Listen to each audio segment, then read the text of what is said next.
My grandma invited us for a weekend stay, but my mom and sister refused. Now I'm inheriting the family business, and they're begging for forgiveness. Hi, I'm 17, female, and I'm currently living with my grandmother, 70, female, because of a really bad situation with my mother, 47, female, and sister, 19. My father recently passed away after a long battle with osteosarcoma, and 6 months ago, he succumbed to his disease. It wasn't anything unexpected. We had seen this coming, and were prepared for it. Nevertheless, it still hurts. You never feel okay about losing a parent. I don't think I ever will feel fine about it, but I'm dealing with it. The only consolation I have is that he is in a better place now and is not suffering anymore like he had been for the past 4 years. My mother was really upset about it for the first couple of weeks, but this time she's getting over it, and I'm happy for her. This is the same case with my sister, but I think I'm the one who's taking it the hardest. He was my favorite person in the world, and it still feels weird that he's not going to be around anymore. The past 6 months have been really upsetting for me in my personal life, but I've had to go on since I'm in my senior year of high school, and I've also started applying to colleges and stuff. So things are pretty stressful for me right now, and I don't have time to sit and grieve.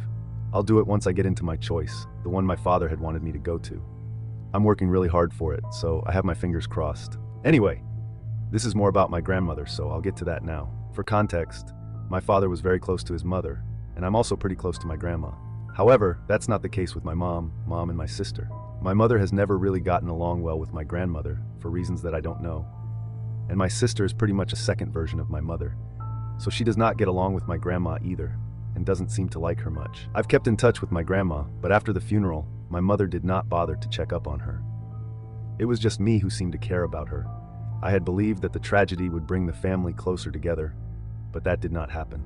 My father's death pretty much gave my mother and my sister an excuse never to speak to my grandma again, and they cut her out of their lives. I don't know why they did that, or why they didn't like her. Because as far as I was concerned, she had always been very nice to us and our family. She had always been nice to my mom and my sister as well, even though they never bothered to hide their disdain for her. Even when they would be visiting her house, they would act really weird and arrogant and make it awkward for everybody else as well. My parents had thought about it many times, but at one point, my father had just given up because he knew that he couldn't change this. I know that there must have been some reason behind this behavior, but nobody ever told me anything about it, and I didn't feel brave enough to ask my mother why she did not like my grandma, since this seemed to be a bit of a sensitive topic for her. But my grandma to me is really nice, and I love her. She's also a really inspirational woman, and I'm proud to be her granddaughter. 6 months have passed since my father's death, and I've kept in touch with her, and I'm the only one who has, since my mother doesn't speak to her, neither does my sister. The rest of the family got really busy after a couple of weeks. Besides, she could not expect them to drop everything for her and be there for her emotions all the time, either, since they were not our immediate family. But we had been there for each other, and I would visit her every weekend up until a couple of weeks ago, since that's when my finals started. They got over last week, and coincidentally, my sister also came back home from college after her finals a couple of days after that. So since everybody was at home, my grandmother invited us all over to her place for a weekend stay, and I was in. Obviously, I tried to convince my mother and my sister to give it a chance, but what they said to me really put me off, and I still haven't been able to get it out of my head, because it was just so disgusting. I was trying to tell my mom that it would be fine and that we should try to spend some more time as a family, since that's what my father would have wanted. And my mother got really annoyed and told me that if I wanted to have a relationship with my grandma, I was free to do so. But now that my father was gone, she had no incentive to still keep in touch with that old hag and was cutting her off on purpose. My sister seemed to agree with that sentiment as well. I thought that it was really disrespectful and mean to say, because my grandma had always been nice to the two of them, and it was they who had gone out of their way to be rude to her in her own home. Regardless of that, she would still invite them to every event over and over again. I don't think she was asking for much. It was just one weekend, and they didn't have much going on either. It wouldn't cost anything to give it a chance and just be nice. But that's what they had to say about it. So as usual, I went alone to visit my grandmother, and she seemed kind of upset by the fact that my mother and sister had not bothered to show up. But I think she expected it. But something happened that I absolutely had not been expecting, and that was that she told me she had invited all 3 of us, and not just me, because she had an important thing to tell us. She told me that now that my father was gone, she had to think of somebody to take over the company. My father had been working from home when things got too bad, and he got too sick to go out, but for the last couple of months, we had no idea how things were going at the company because we were so busy getting worried about my father's health. We barely had any time to worry about any of that. We had just assumed that he had somebody taking care of things and that somebody was keeping it going when he was not around. And if not that, we knew that my grandmother would handle it, so we did not worry about that. It's a family business, and we mainly deal in electronics. We are retailers and not manufacturers. My great-grandfather started it, and then it has been continued by my grandfather and then my father. But my sister is still in college, and I haven't even graduated from high school yet, so obviously neither of us could take over yet. The only person who was qualified to take over would be my mother. She works in a bank right now, but I think she would have done a good job here as well. However, since she hadn't even bothered to show up for that weekend stay at my grandmother's place, she had been disqualified. Anyway, she wasn't even going to count my sister in since she was underage, and like I said, a miniature version of my mother. That just left me. But I was not even 18 yet, and even then, I had a long way to go before I was ready to take over such a huge responsibility. But eventually, she told me that she was going to leave the company to me for now. She was running it with my granduncle, my grandma's cousin, but even he was getting old and could not take the responsibility for long. He was already in his mid-60s and had been planning to retire, but then my dad got diagnosed, and he had to put everything off. The best he could do was a couple more years, but after that, he would be out. My grandmother desperately wanted to keep the business within the family, so she asked me if I would be willing to take on the opportunity. She told me that she knew I had been planning to go to business school anyway, since in the long run, I had been planning to take over the company after my father. I just hadn't expected him to go away so soon. That had never been part of the plan. But yes, I did want to run the company, so she asked me if I would be up for the challenge, and I didn't even have to think twice before I said yes. Then she told me that for the next couple of years, she would take care of everything and would start grooming me to take over after I graduated. I won't even have to worry about my college tuition, since my grandmother has promised me that she's going to take care of all of it. After I had accepted it, the first thing that she did was tell my granduncle that I was going to take over, and he just had to wait it out for a couple more years. But once I was done with business school, I would be taking over. They would supervise me for a couple of years.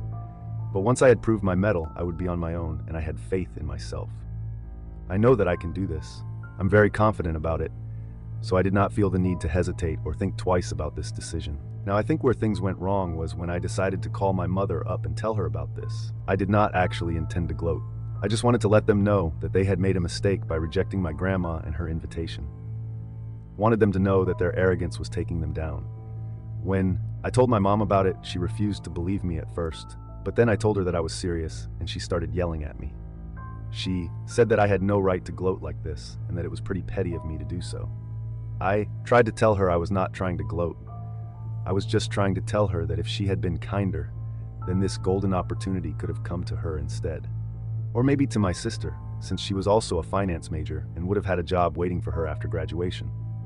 But now that seems unlikely, since my grandma has made up her mind and is pretty upset about the way she was snubbed when I showed up alone at her house. My grandma had been pretty disappointed, and after we had our little discussion and I accepted her offer, she told me that now she had no incentive to keep in touch with my mother either. She told me that for so many years, she had put up with her arrogant behavior purely out of love for my father, but after his death, my mother had not bothered to check up on her, not even as an obligation. That day was the limit and peak of her arrogance, so she no longer felt the need to keep in touch or invite her over for anything again. I could understand where she was coming from. I had seen the way my mother and sister behaved around her, and if I were in her place, I don't think I would have been able to keep my calm for that long either. So I personally don't think I did anything wrong by telling my mother that if she had been kinder, this opportunity could have been hers. But they had just cost themselves an opportunity to rise because of their terrible arrogance and attitude problems. I was supposed to go back 2 days after that, once the weekend was over, but it's been 1 week, and I'm still here. That's because the day after my phone call to my mother, she and my sister showed up at my grandma's place with tears in their eyes, begging for forgiveness. I'm not even exaggerating right now. That's exactly how they showed up. We were both pretty surprised to see them here, and then my mother told my grandma that if she had known that this was the reason why she had been inviting them, she wouldn't have rejected the invitation. I can tell you that was really the wrong thing to say. She probably should have started off by apologizing for her behavior for the past couple of months, and for all her life, since she has never behaved nicely with my grandma. But instead of apologizing, She made it very obvious to my grandma that the only reason she was here was not because she was genuinely and truly sorry about declining her invitation and behaving badly with her, but just because of the position in the family business that she so badly wanted to be a part of. It was disgustingly obvious what she was trying to do, and my grandma was not going to tolerate that. So she cut her off in the middle of her rant and told her that she could go home because she was genuinely just not interested in anything my mother had to say. Since there was no apology, no explanation for her behavior, she had no interest in entertaining this kind of crap either. My grandma really let her have it and told her that she was acting pathetic, and it was not surprising to her either, since this was exactly the kind of behavior she had expected from her. She told her that she had put up with her arrogant behavior for years on end, just because of her son, and had even tried to give her a chance at redemption by inviting her that weekend because she knew that my father would have wanted it. But my mother had proven to her that she was not worthy of a second chance, so she would go back home and cry in her house instead of wasting our time. Then she shut the door in her face. I was really proud of my grandmother, and I thought that she did the right thing by standing up for herself. Throughout their conversation, I had been standing in the room, but I did not intervene, not even when my mother had the door slammed in her face. The reason that I did not intervene was very simple. I did not think that there was anything wrong going on, so I did not feel the need to stand up for my mother. But after that, my mother and sister started blaming me for all of this and thinking that I should have stood up for them. We have been arguing about it back and forth for a couple of days now, and I haven't been able to go back home, even though I need to bring a lot of things over from their place to mine, since now I have decided I'm going to continue living with my grandmother. But they think that I'm being unfair and selfish and just keep fighting with me. They believe that now that I know my future is sorted out, I'm going to abandon them, and they think that I am showing my true colors now. It's so frustrating. I don't even know how to feel about any of this. AIT for not going back home to my mother and sister after my grandma told me that I was going to inherit the family business. Update 1. Hi, according to you guys, I should have cut my mother and sister off and not made that phone call in the first place. I kind of agree with you guys, that would have saved me a lot of trouble. But anyway, I can still do that now, and I'm doing that.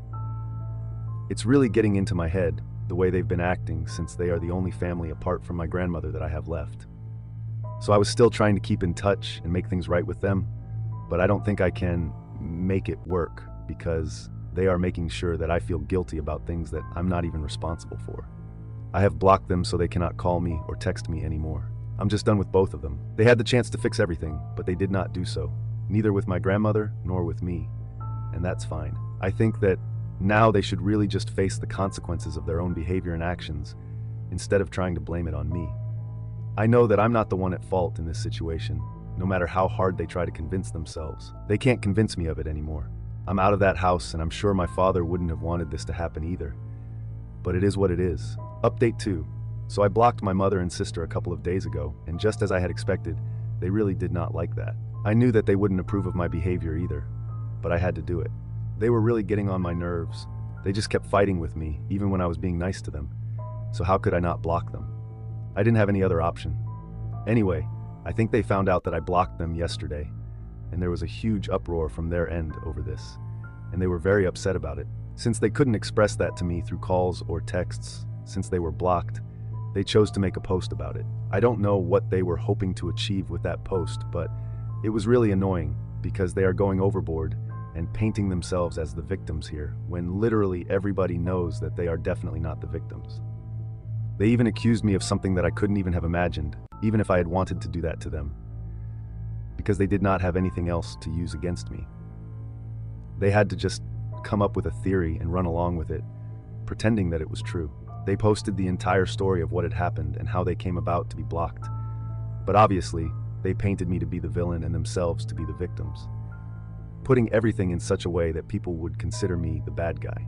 They accused me of keeping the purpose of my visit to my grandmother secret on purpose so that they would decline the invitation and lose this golden opportunity. They said that apparently I knew exactly why my grandmother had invited the three of us to her house, but I knew that they would not accept the invitation if I didn't tell them why she had invited us. My mother did not have a good relationship with my grandma, and I used that to my advantage to hog this opportunity for myself and further ruin her relationship with her mother-in-law. All of that is a blatant lie, and I think the people reading this know the truth. So far, I don't know what people are feeling about it because I haven't been able to read the comments on that post. I even know about that post because one of my relatives sent it to me and asked me what was going on. I don't know what I'm supposed to do now. I want to tell them to take it down, but for that, I'll have to unblock them first. I haven't even talked to my grandma about it because she's already pretty upset after the passing of her son, and I don't want to create more trouble for her. So I've been dealing with all of this on my own for now. I don't want to make her even more sad and disturbed than she already is with these petty fights. Update 3. Hi, I spoke to a couple of my friends about this and they said that I should confront my mom and my sister. So that's what I did. I unblocked them and asked them what that post was even for, since I was not even trying to fight with them. But they kept spreading lies about me, and it was really getting on my nerves. My sister did not reply to me, but my mother got back to me saying that she had to do this because she knew that there was at least some truth in what she was saying, and people needed to know how I really was as a person, since I constantly pretended to be nice and sweet. But in reality, that's not the truth. She said I was as far from sweet as can be, as I stole a fortune from them. I really lost my cool at that point because her behavior was completely unreasonable, and I think she was the one who had major issues, not me. I really am as sweet as I behave, but she just keeps pushing me, and I'm not going to take that. So I told her, or rather yelled at her, and said that I had already lost a father, and I was not scared of losing another parent. I told her that she had screwed her life up with her bad attitude. She couldn't just blame it on me and pretend that that was the reality of the situation. She was the one who had always had issues with my grandma, and that's why she had rejected the invitation. I even jogged her memory and reminded her of the exact words that she had used, and told her that she was the one who had called my grandma an old hag and had said that now that my father was gone, she did not want to keep in touch with her anymore. So I don't think any of this was my fault.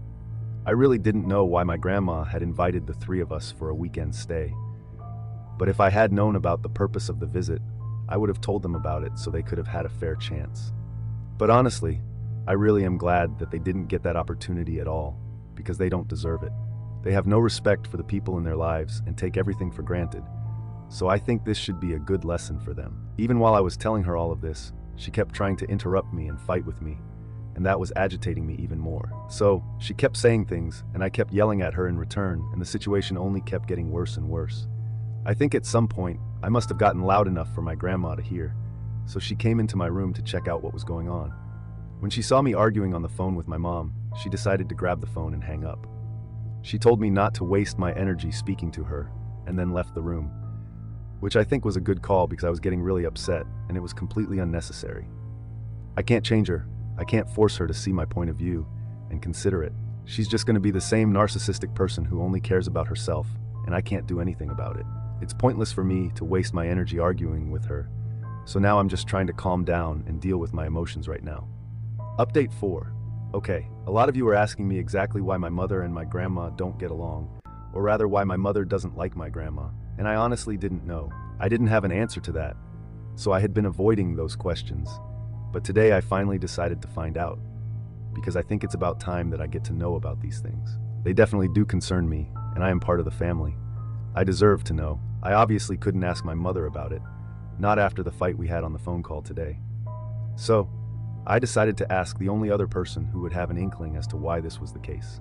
So I approached my grandmother, and I asked her, very straightforwardly, why my mother didn't get along with her. She seemed a little taken aback by that question, probably because she hadn't seen it coming after so long, but she did not shy away from telling me the truth, and I finally have an answer to your questions now.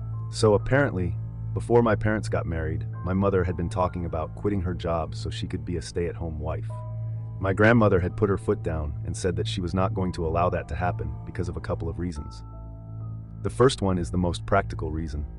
My dad already had a full-time housekeeper working for him from before he had even started dating my mom, so there was no point in her staying at home and doing nothing. The second reason was that she knew that if my mother decided to stay at home for a while, she would just never end up going back to work, and that would mean that she would be relying on my dad's income for the rest of the duration of their marriage. She could not let that happen, because that would just mean that my mom was marrying my dad for his money. This is why she put her foot down, and my grandma told my dad that she would not allow her daughter-in-law to sit at home and do nothing. She had to be a working woman, and if my mother still chose to get married to my dad, then she would know for sure that my mother was not just with my dad for the money. Luckily, my mother did marry my dad, in spite of the fact that she would not be allowed to quit her job like she had wanted to. My grandma was pleased with what had happened, but since then, My mother hasn't liked my grandma because she doubted her character. I honestly don't know how to feel about this. I do think that it might have been insulting for my mother to have somebody cast a bias on how much she loved my father and the reason why she was with him. But then I also can't blame my grandma for doubting her intentions, since they belong to a pretty financially well-off family. So I'm kind of torn between the two of them, but well, it is what it is because I honestly don't know who's right and who's wrong. But I know that right now my grandma is the best for me. So that's all I have to say about this. Update 5. Hey, so it has been a couple of weeks since I last spoke to my mother. We had that really bad fight on the phone and we have not spoken to each other since.